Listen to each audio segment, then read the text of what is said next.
Yan, pinahigpitan ko isa-isa yung ano. Kasi mababa din ang pressure.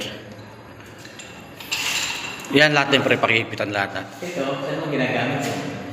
Iigpitan mo muna. So, iyan ako sa inyo. Tapusin ko yung ano sa inyo training natin. No?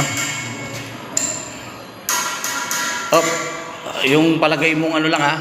Halalay lang. Halalay lang kasi may rubber din yan. Makadurog. Baka madurog eh.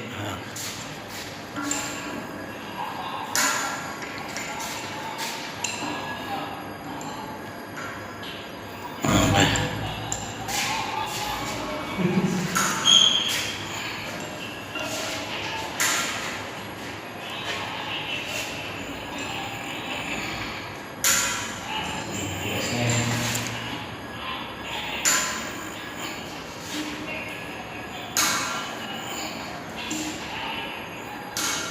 Okay.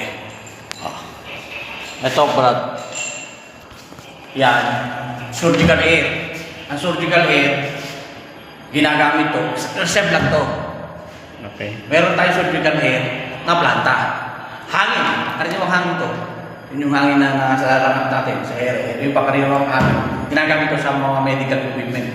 Yung pneumatic equipment na pang-opera. Okay. Yung bar niya 7.3 o 7 point, dapat to 7.2 lang pinamababa. 7.2 hanggang pataas. Maximum pa rin ako 7.4. 7.2 to 7.4 dapat. Bar. Oo, dapat ganun yung pressure ng ibang medical equipment. Medical equipment tayo, pang hiwa, ng chat, ng katawan ng tao, pang hiwa, ganun. Okay. Basta madalas na gumagamit sila ng panghiwa na pneumatic. O kaya yung pangtaas baba na table na hangin na ginagamit. Yun lang yan. Ganyan lang sa kasimple. Pero siya, right back and left back. So, ganito din siya, standby running. Kung yung standby, ito ngayon yung running mo, ito yung standby. Automatic na yan. Automatic siya. Lilipat. Ngayon, kung nag-low to, super low, magkakaroon ka kasi ng tawag dito, alarm. Pag may alarm ka, press mo lang yung enter, acknowledge, tapos lipat mo sa kabila. Transfer na yun. Tatransfer mo yun.